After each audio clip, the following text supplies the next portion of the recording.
Եվս անդրադարձել է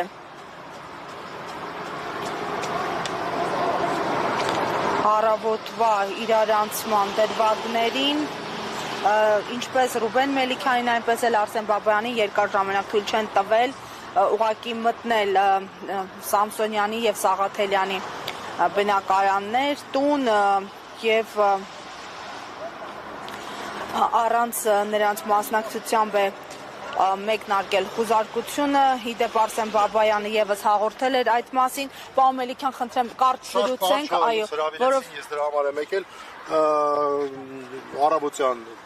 երկուսին էլ ձերբակալել են, անցիֆեյքում այս պահին ընթանում է խուզարկությունը,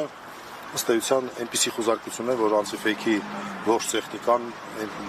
արգրավում են, որի հետևանքով լրատվականը փաստացի չի կարողանալու շարունակել իր աշխատանքը։ Ես համաձայնություն ստացա, որպեսզի գամ այստեղից հրավիրել են որպես պաշտպան, ժամանակ խնդրում եմ բան չանենք, ես արդեն Պարոն Մելիքյան, հակիրճ ինչ է սպասում ներսում։ Ստանդարտ սխեմայով ենթադրում եմ, ուրեմն մեղադրանքի առաջադրում,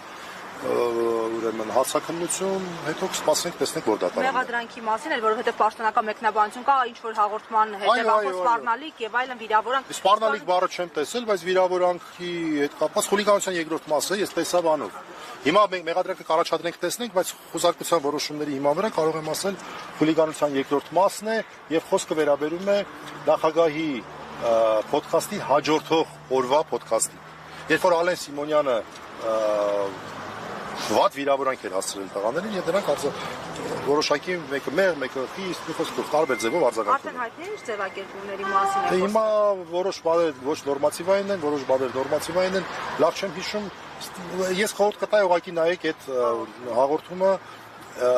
շաբաթ օրվա հեռարձակված, նախագահի ուրբաթ օրվա ուրեմն ոդքասթին հաջորդող օրվա ոդքասթը։ Դրա մասին է խոսքը։ Շատ։